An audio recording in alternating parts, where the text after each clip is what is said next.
Hello and welcome to Loving Me, Myself, and Life with me, Jody Masiak. And today I want to talk about being self-centered. Yes, I am totally self-centered.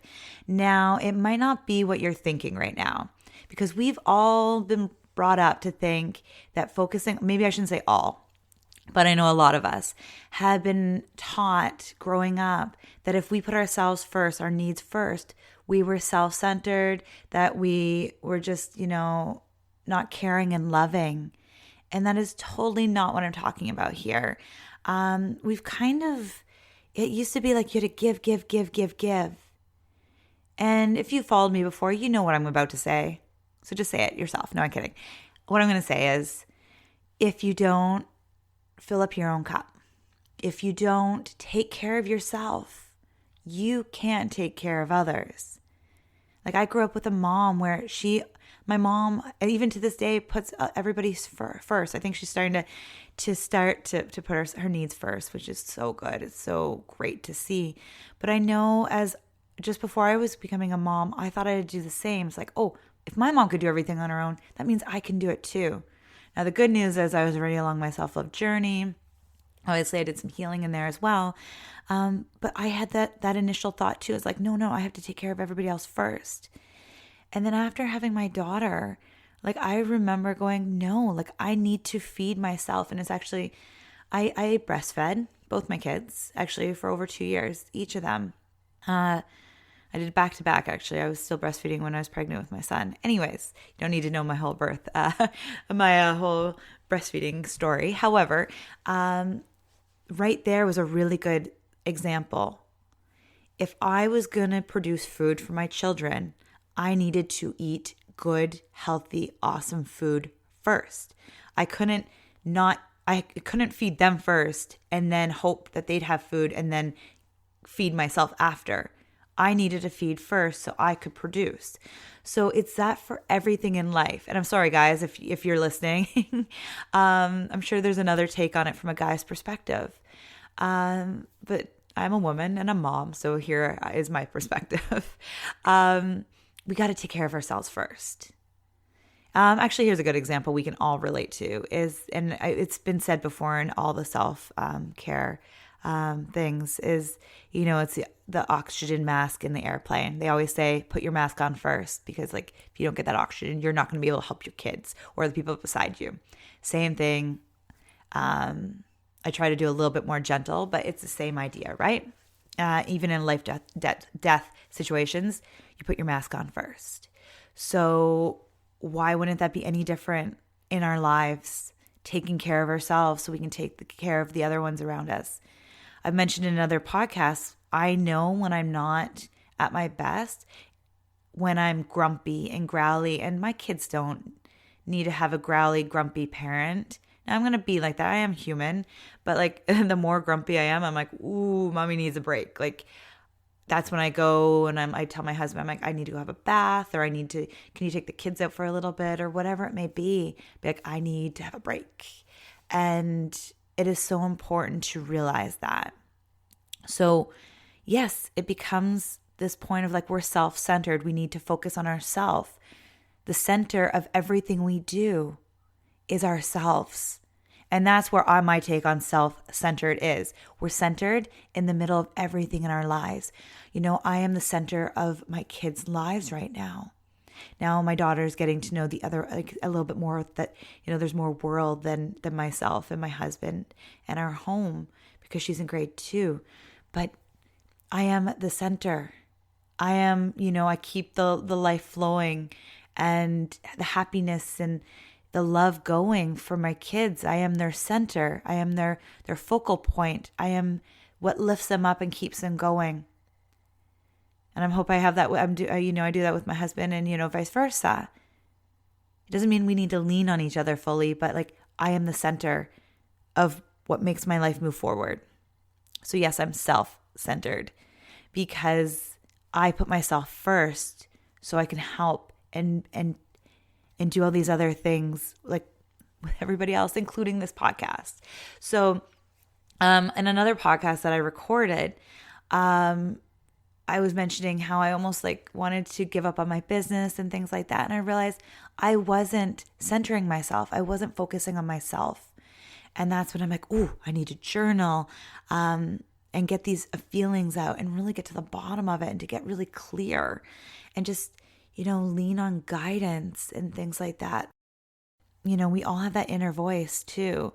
And I wasn't listening to it. So that's really where self-centered comes in. When we center and focus on ourselves, then we can really hear our intuition and we can start living our lives from a more centered, loving place.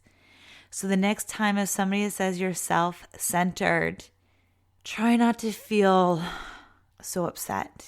Or maybe you're like, ooh, like you have that knee, or that gut reaction where you think like, oh my goodness, what are they thinking of me? Start looking inward and be like, is this something, like, what am I feeling about this? Like, are you doing things that you're not thinking about others? Like, there is a time and place, like taking care of ourselves where, if you're doing something that's harming somebody else for your own pleasure, that isn't self-love, because we're all connected in this world. And if you're hurting somebody else to help you, you're not really helping yourself either. So there's a time and place that, like, really look within. And if somebody calls you self-centered and you feel bad about it, just look within. Is it coming from a place from your childhood where, those negative thoughts around that word? Or are you worrying about what other people think of you more? I know I've been there and I still have those moments. I know I did a whole podcast on people pleasing and things like that. And it's just understanding where those feelings come from. Or maybe somebody just thinks that self-love is a joke, or self-care even. If you look up some definitions of self-care and self-love, some of them are not flattering. But it's like, well, who wrote this? You got to do what feels good to you. And obviously, like I said, without harming others, as long as it doesn't affect other people in a negative way. Most of the time, though, if you are focusing on your own self-love and really bettering your relationship with yourself, and you're taking time to care for yourself, you are not going to affect people's lives in a negative way. You're only going to make them better. Now, obviously, if you're a parent or you're taking care of some children and they're young, it's about finding somebody to help and support you in the parenting so you can take a break. It's not leaving your children to just fend for themselves if they're at an age where they can't yet, but it's asking for help and having the support around you so you can take time for you. So it's not, letting your kids starve or anything like that, or, neglecting them. It's about finding help. Like, there's so many levels of self-care. But when you're focusing on the relationship with yourself, you're going to do more things from a place of love because you're worthy. Your confidence level will skyrocket because you know that you matter, that you deserve time for yourself.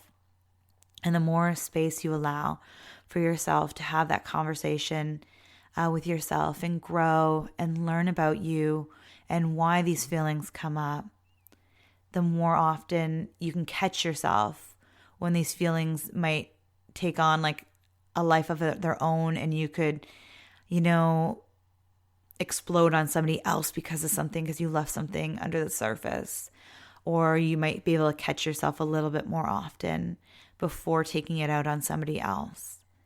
Now, maybe you still will take it out on somebody else. It's just understanding when it happens that you need to just look inward and recenter yourself and figure out what's going on there. I've said it before, self-love is not a destination, it's a journey. We're all on a journey, and why not take yourself along for the ride?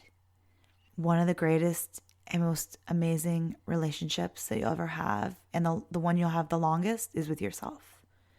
So why not get to know yourself now so you never feel lonely again?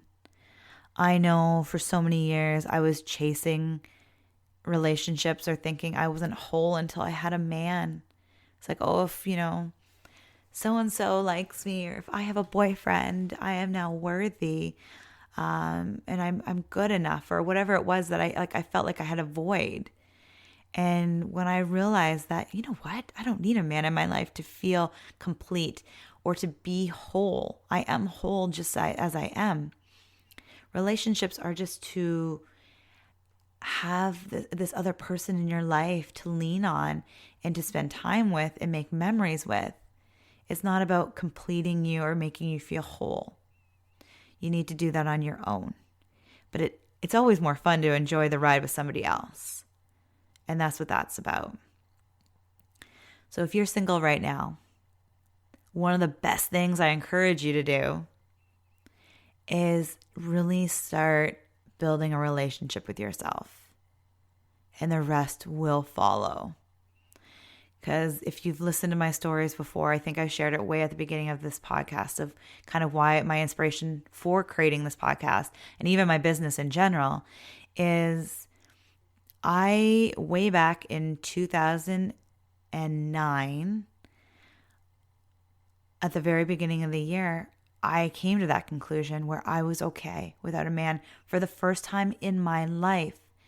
And I was like crazy teenage girl where I wanted a man. I had like all these little crushes and all these, like I was boy crazy, like cray crazy. For the first time in my life, I was just turned 25 that year, or the year before, like so just before the new year. So my birthday's in November. I finally felt this weight lift off my shoulders. You know, the shackles that I've been keeping to myself, where I had to have somebody in my life to validate that I was good enough and that I was lovable and things, finally came off. And a week later, after saying that, I met my now husband. Now, it was so funny too, because I didn't have this need to prove anything. I didn't have this need to prove my love, to prove myself or anything. And he actually had to work pretty hard to start dating me because I was so blindsided by it, because I didn't give up men, but I just felt like this empoweredness come over me. That I'm like, I am so amazing just as I am without a man. Like I felt so good. So I wasn't looking for anything, but love found me because I was ready, because I finally felt whole and complete on my own. And it was the most beautiful experience. You know, he became my ballroom dancing partner first. And it was just really incredible. We were both doing something we loved, taking ballroom classes together, ballroom dance classes together.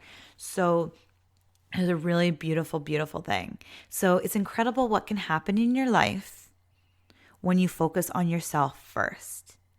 So it is okay to be self-centered, again, as long as you're not hurting anybody else in the process. And if you're doing it right, you're actually going to have other people benefit from it on so many amazing levels. I hope you have a beautiful, beautiful day. Bye for now.